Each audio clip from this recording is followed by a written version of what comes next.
Hello student, how are you? This is Anushka Shukla और ये है हमारा अर्थमेटिक प्रोग्रेशन का सीक्वेंस एंड सीरीज का सेकंड लेक्चर है हमारा, जिसमें हम क्या पढ़ने जा रहे हैं? अर्थमेटिक प्रोग्रेशन पढ़ने जा रहे हैं।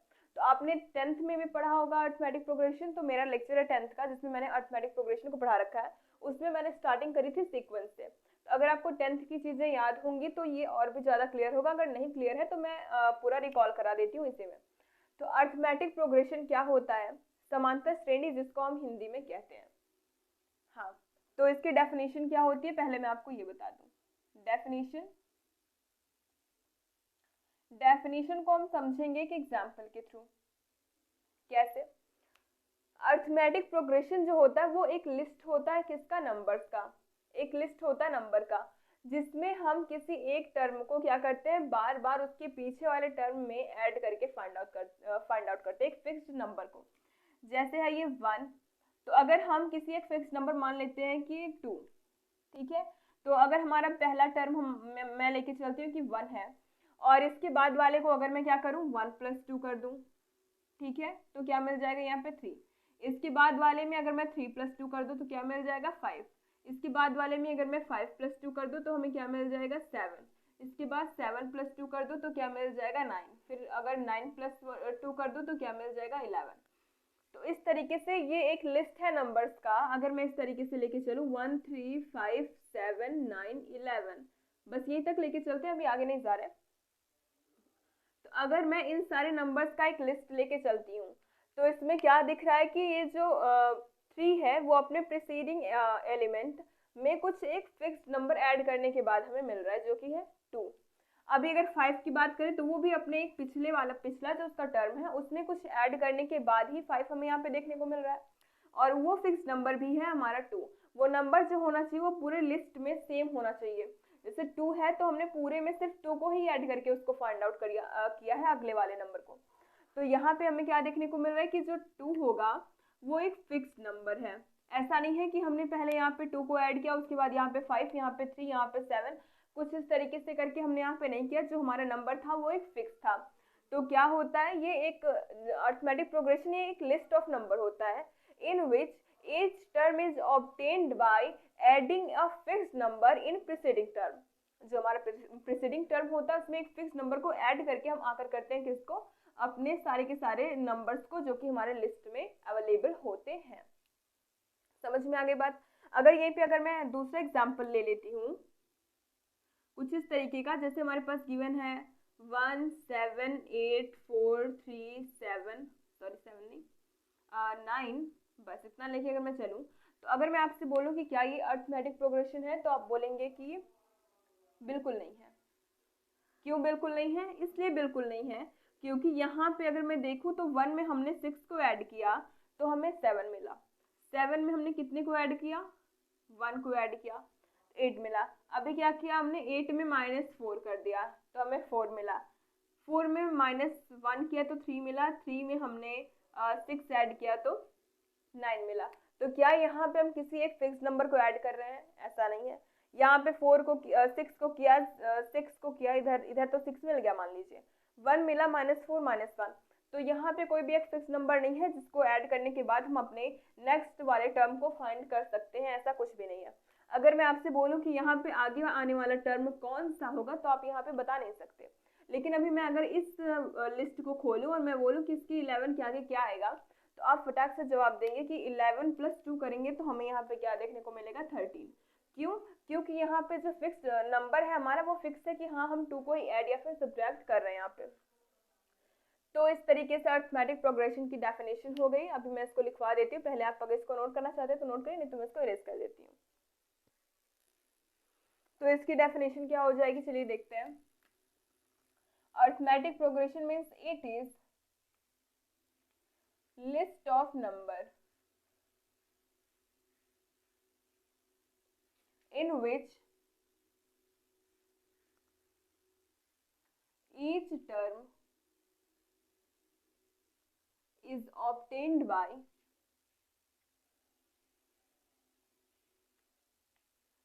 adding a fixed number in preceding term।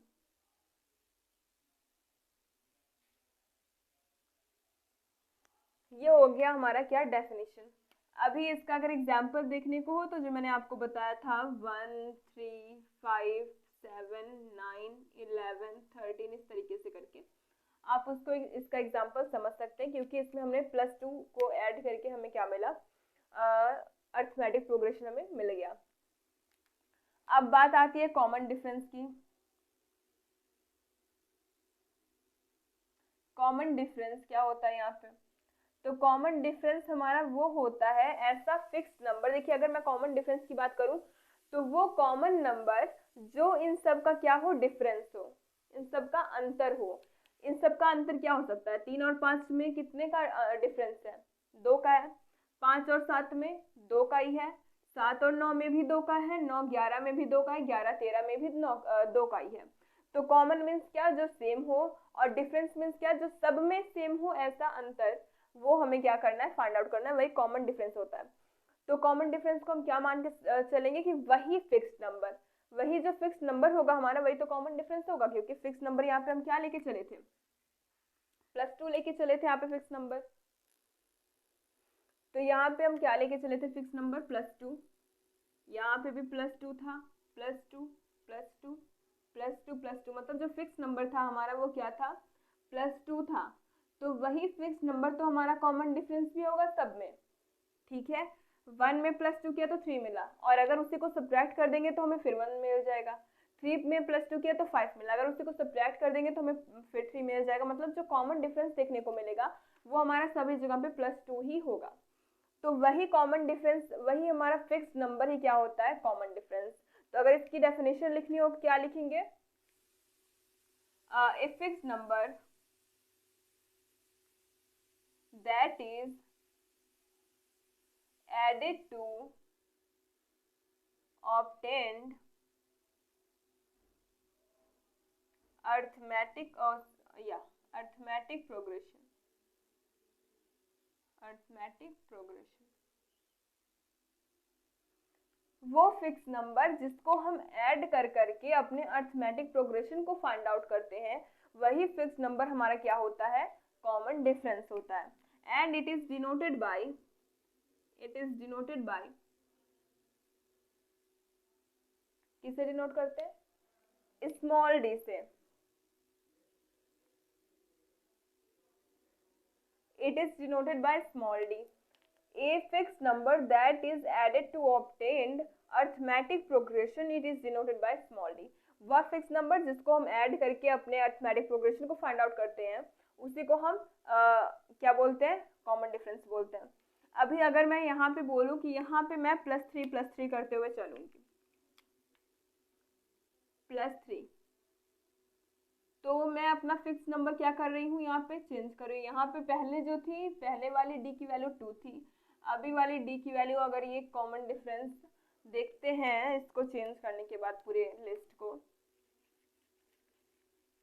1 3 कितना हो जाएगा, 4 4 3 कितना, 7 7 3 कितना, 10 10 3 13 13 3 16 16 3 19। तो ये हमें क्या देखने को मिला, ये भी, इसमें भी हम क्या करते हुए चले, एक फिक्स नंबर को ऐड करते हुए चले। तो यहाँ पे हमारा फिक्स नंबर 3 था, तो यहाँ पे जो कॉमन डिफरेंस हो जाएगी डी की वैल्यू वो क्या हो जाएगी, 3 हो जाएगी। तो इतना समझ में आ गया होगा। तो हम general form of arithmetic progression को देखेंगे, तो पहले आप इसको नोट डाउन करिए। देखिए तो हम क्या देखने वाले हैं, general form of arithmetic progression.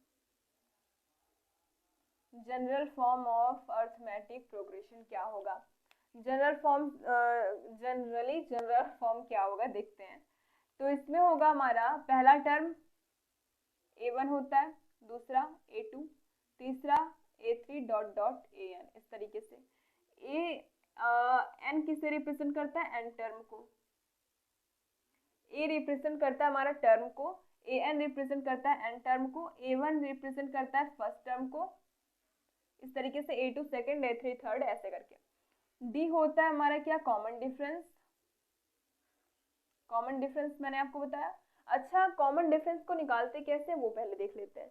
Common difference को निकालते जैसे हमारे पास जो लिस्ट ऑफ नंबर्स गिवन होता है, अगर हमारे पास गिवन है a1 a2 a3 a4 dot dot करके an-1 an, इस तरीके से करके हमारे पास लिस्ट ऑफ नंबर गिवन है और हमसे बोल दिया गया कि आप इसमें बताइए कि इसमें आप कॉमन डिफरेंस को कैसे फाइंड आउट करेंगे। तो इसको हम एग्जांपल के थ्रू अगर देखें तो जैसे हमारे पास है 1 3 5 7 यहीं तक लेके चलते हैं। ये काम करेगा हमारा A1 का, ये काम करेगा A2 का, ये काम करेगा A3 का और ये काम करेगा A4 का। इस तरीके से ये काम करेंगे। 4 टर्म हमारे पास इसमें गिवन है। तो अगर हमसे इसमें कोई बोल दे कि आप इसमें कॉमन डिफरेंस को कैसे फाइंड आउट करेंगे, अगर मैं आपको बता दूं, ये तो अभी हमने देखा था कि +2 से हम इसमें +2 ही हमारा इसमें कॉमन डिफरेंस आएगा। लेकिन अगर मैं पूछूं कि आप इसमें से सॉल्व करके मुझे बताइए कि इसका कॉमन डिफरेंस कैसे आएगा, तो आप किस तरीके से करेंगे? आप करेंगे 3 - 1 तब 2 आएगा, फिर 5 - 3 करेंगे तब 2 आएगा। आप यही तो करेंगे, आगे वाले टर्म का पीछे वाले में सब्ट्रैक्ट कर देंगे तो कॉमन डिफरेंस आ जाएगा उसमें। फिर 7 - 5 करेंगे तब 2 आएगा। तो यहाँ पे हमें 2 देखने को मिल रहा है, सभी जगह में 2 कॉमन है, तो हम बोलेंगे कि हाँ यहाँ पे डी की वैल्यू जो होगी वो 2 होगी। लेकिन अगर यहाँ पे मैं बोल दूँ A1 A2 A3 A4 A dot dot AN - 1 AN, इसमें कॉमन डिफरेंस की वैल्यू क्या होगी? तो इसमें भी हमें कुछ नहीं करना, वही करना है। यहाँ पे हमने क्या किया 3 - 1, तो 3 - 1 का मतलब क्या है? A2 - A1, A2 - A1। 3 जो है हमारा वो दूसरा टर्म है मीन्स A2 है, और A1 हमारा पहला टर्म है मीन्स 1 है। अभी 5 - 3 मतलब 5 कौन सा है? A3 है, तो A3 - A2 हो गया। 5 - 3, 5 हमारा थर्ड वाला टर्म है, 3 हमारा सेकेंड वाला टर्म है। यहाँ पे 7 - 5 करेंगे मीन्स A4 - A3। तो हम क्या करें, अपने पहला लास्ट मतलब जो हमारा बाद वाला टर्म है उसमें से पिछले वाले टर्म को जब सब्ट्रैक्ट कर देते हैं तो हमें कॉमन डिफरेंस यहाँ पे देखने को मिल जाता है। अगर यहाँ पे अभी हम 5 - 3 करें, 7 - 5 करें, तो हमें इसमें से ये देखने को मिल रहा है। तो यहाँ से जो कॉमन डिफरेंस हो जाएगा वो क्या होगा? A2 - A1 is equals to, या फिर A3 - A2 करें, या फिर A4 - A3 करें, या फिर dot dot is equals to AN - AN - 1। ये इसके बाद वाला n - 1 क्या होगा? बाद वाला। जैसे यहाँ पे अगर मैं रखूँ n की वैल्यू को 3, तो ये क्या हो जाएगा? 3 - 2 A2 हो जाएगा, A3 होगा, ये A2 हो जाएगा। इस तरीके से n - 1 n के पीछे, जैसे यहाँ पे 3 है तो यहाँ पे 2 उसके पीछे इसका उससे कम वाला टर्म है, तो वही बात हुई। AN है, यहाँ पे n - 1 है, तो उससे पीछे उसका कम नंबर वाला टर्म आएगा। तो ये क्या हो जाएगा? हमारा D हो जाएगा, D कॉमन डिफरेंस। A2 - 1 या फिर A3 - A2, A4 - A3 dot dot करते हुए AN - AN - 1। ये यहाँ से इतना क्लियर हो गया। ये हमारा आ गया क्या? कॉमन डिफरेंस आ गया। अभी क्या बात कर रहे थे हम लोग? जनरल टर्म और जनरल फॉर्म ऑफ AP हमारा क्या होता है? AP का जो जनरल फॉर्म होता है वो होता है हमारा A, A + D, A + 2D, A1 A1 करते हुए चलते हैं, A + 3D, डॉट डॉट ऐसे डॉट डॉट करते हुए A + n - 1D। ठीक है, इस तरीके से अगर हम करते हुए चलते तो ये हमारा अरिथमेटिक प्रोग्रेशन का जनरल फॉर्म होता है। अभी यहाँ तक तो समझ में आ गया कि ये एक जनरल फॉर्म होता है किसका? अरिथमेटिक प्रोग्रेशन का। अभी यहाँ पे देखिए ए क्या होता है, अभी यहाँ पे A1 A1 नहीं करते हैं, सीधा ए ही रहने देते हैं पूरा। अभी यहाँ पे देखिए तो ए क्या है हमारा? A1 है। ये किसे रिप्रेजेंट करेगा? पूरा ये पूरा हमारा किसे रिप्रेजेंट करेगा? ये पूरा रिप्रेजेंट करेगा A2 को, ये करेगा A1 को, और ये करेगा A3 को, ये करेगा A4 को, और ये करेगा हमारा किसको? AN को। तो ध्यान क्या रखना है यहाँ पे आपको कि अगर आप AN की वैल्यू को निकाल रहे हैं, AN यहाँ पे एक फॉर्मूला हमारा क्रिएट हो जाएगा कि AN is equals to A + n - 1D। Arithmetic progression हमारा क्या होता है? A1 A2 A3 A4 dot dot dot AN - 1 AN, इस तरीके से होता है। लास्ट वाला टर्म हमारा AN होता है, उसके पहले वाला AN - 1 होता है, उसके पहले आते जाते तो यहाँ पे A + D A + 2D इस तरीके से, सॉरी A1 A2 A3 इस तरीके से हमें वहाँ पे देखने को मिलता है। अगर हम इन दोनों को कंपेयर करें तो जनरल फॉर्म और जो हमारे पास लिस्ट ऑफ नंबर्स गिवन होती है, अगर वहाँ से हम देखें तो A1 की वैल्यू A यहाँ पे गिवन होगी, A2 की वैल्यू A + D होगी, A3 की वैल्यू A + 2D होगी, A4 की वैल्यू a+3d होगी, और जो लास्ट वाला अभी an-1 को नहीं देख रहा है, लास्ट में हमारा an है, तो an की जो वैल्यू होगी वो a+n-1d होगी। तो ध्यान में क्या रखना है कि अगर आप यहाँ पे n ले रहे हैं तो यहाँ पे आपको हमेशा n-1 एक कम लेना होगा। जैसे मैंने यहाँ पे n की वैल्यू अगर 3 ली, तो यहाँ पे 3 पे n-1 मीन्स उससे एक कम हमें 2 लेना होगा, ठीक है। अगर यहाँ पे मैं a4 करती हूँ तो यहाँ पे क्या हो जाएगा, a+4-1d, मतलब a4 is equals to a+4-1 क्या हो जाएगा, 3d। तो मतलब उससे एक कम ही आपको करते हुए चलना है। यहाँ पे भी देखिए a4 की वैल्यू a+3d है। अगर आप यहाँ पे a की वैल्यू, n की वैल्यू क्या रखते हैं, 5 रखते हैं, 5 रखने पे a प्लस वो 4d आएगा, 5d नहीं होगा 4d n-1, मतलब उसमें एक आपको n की वैल्यू को उसमें एक कम कर देना होगा n-1, तो 4d वहाँ पे हमें देखने को मिलेगा। तो ये एक जनरल फॉर्म हो गया, इसको भी आप नोट डाउन करिए, इसका यूज बहुत ही ज्यादा आने वाला है आगे।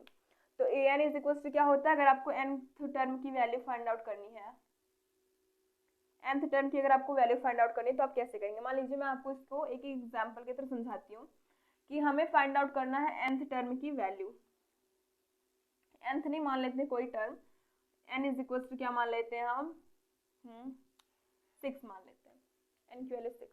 और हमारे पास जो पहला टर्म गिवन है a क्या होता है हमारा, a हमारा a1 ही तो होता है, a लिखे चाहे आप a1 लिखे, बात हमारी एक ही होती है। a की वैल्यू अगर हम मान लेते हैं a या फिर a1, हमारा क्या हो गया, गिवन है अगर 2, और जो कॉमन डिफरेंस गिवन है वो गिवन है 3, कॉमन डिफरेंस d3 गिवन है। और आपसे बोला है कि आप n की a6 फाइंड आउट करिए। क्या a6 को अगर आप फाइंड आउट करने के लिए बोला गया है, या फिर n इज इक्वल टू 6 इतना है, a6 को फाइंड आउट करने के लिए बोला गया है, और a1 या फिर a की वैल्यू 2 गिवन है और कॉमन डिफरेंस 3 गिवन है, तो हम इसी का यूज करके a6 की वैल्यू को फाइंड आउट करेंगे। कैसे देखते हैं, a6 इज इक्वल टू अगर हम an के इसको इक्वल करें तो यहाँ से n की वैल्यू में क्या देखने को मिल रही है, 6 देखने को मिल रही है। और हम जानते हैं कि an इज इक्वल टू होता है a प्लस n-1 इंटू में d। तो अगर यहाँ पे हम a6 निकालेंगे तो n की जगह पे क्या रख देंगे, 6 रखेंगे, तो ये हो जाएगा a की वैल्यू क्या गिवन है पहले देखते हैं, a की वैल्यू है 2 प्लस n की वैल्यू क्या गिवन है यहाँ पे 6-1, और यहाँ पे क्या गिवन है d की वैल्यू 3, तो यहाँ पे क्या कर देंगे 3, तो यहाँ से हो जाएगा 2 प्लस 6 माइनस 1 मीन्स 5 क्रॉस 3, 5 3 जा 15, 15 टू 18, तो यहाँ पे a6 की वैल्यू हमारे पास कितनी आ गई, 18 आ गई। तो इस तरीके से हम इसका यूज करते हैं, और ये बहुत ही सिंपल वे होता है किसी भी टर्म को फाइंड आउट करने का। तो आप इन सारी चीजों को भी नोट डाउन करिए। तो देखिए अभी देख रहे थे, जैसे हमारे पास अरिथमेटिक प्रोग्रेशन गिवन है a plus d, a plus 2d, a plus 3d dot dot plus plus कहाँ कर रहे हैं a प्लस n-1d। अभी मैंने आपको बताया n-1 क्यों करते हैं। तो ये सारा अगर हमारे पास इस तरीके से अरिथमेटिक प्रोग्रेशन गिवन है, और हमने पढ़ा है कि जो श्रेणी होती है हमारी, जो सीरीज होती है, सीरीज क्या होती है, सम ऑफ ऑल टर्म्स ही हमारी सीरीज होती है। तो अगर हम इसका पूरे का सम निकालें, a plus d plus a plus 2d plus a plus 3d plus dot dot करते हुए प्लस a प्लस n-1d, इस पूरे का अगर हमें सम फाइंड आउट करेंगे तो वो क्या हो जाएगा, उसको हम किससे रिप्रेजेंट करेंगे, उसको हम रिप्रेजेंट करेंगे Sn से। Sn किसे रिप्रेजेंट करेगा, sum of all terms of arithmetic progression. Arithmetic progression के पूरे जो सम होगा उसी को हम Sn से रिप्रेजेंट करेंगे। तो ये इक्वल किसके होता है, ये एक फॉर्मूला है जो हम आगे एक्सरसाइज में यूज करेंगे। तो Sn इज इक्वल टू होता है हमारा n/2 in the bracket 2a plus n-1 into में d, n-1 into D, 2a plus n-1 into D, ये होता है क्या हमारा Sn का फॉर्मूला, पूरे सम का फॉर्मूला। अगर यहाँ पे आप चाहें तो क्या कर सकते हैं, एक मिनट, यहाँ पे हम क्या कर सकते हैं, इसको Sn क्या था हमारा, sum of all terms of arithmetic progression था। तो अगर हम यहाँ पे इसको लिखना चाहें इस तरीके से भी लिख सकते हैं n/2, 2a को हम क्या लिख सकते हैं, अगर हमारे पास 2 है तो उसको हम 1 + 1 लिखेंगे, ऑब्वियस सी बात है। और अगर यहाँ पे 2a है तो इसको हम 1 + 1 × a करेंगे तो 1 × a + a मीन्स 2a को a + a लिख सकते हैं जनरली। तो यहाँ पे वही करना है, क्या करना है, a + a + n - 1 × d कर देना है। हो गया। अब क्या करना है, n/2 a + a। अभी मैंने आपको बताया था अभी, या फिर इतना हम लिख सकते हैं यहाँ पे कि इतना जो टर्म होगा a + n - 1 × d, a + n - 1 × d, इसको या तो हम an से रिप्रेजेंट करें जो कि हमारा क्या होता है, लास्ट टर्म होता है, या फिर हम इसको कुछ अलग से जो आपकी बुक में गिवन है l मान के हम यहाँ पे चलेंगे किसको, a + n - 1 × d, तो ये हो जाएगा l। तो ये एक हमारा फॉर्मूला बन जाता है यहाँ से, Sn = n/2 in the bracket a + l, और l जो होता है वो हमारा होता है लास्ट टर्म, ये l हमारा है लास्ट टर्म, और ये जो a है वो है हमारा फर्स्ट टर्म। ठीक है। n जो है नंबर ऑफ टर्म रिप्रेजेंट करेगा, n नंबर ऑफ टर्म, जो भी टर्म आपको यहाँ पे फाइंड आउट करनी है। तो ये होता है फॉर्मूला। अब इसी का यूज आगे आने वाला है, तो ये तो आपको याद में रखना है। ये पूरा बड़ा सा फॉर्मूला है, ये छोटा सा आपके लिए।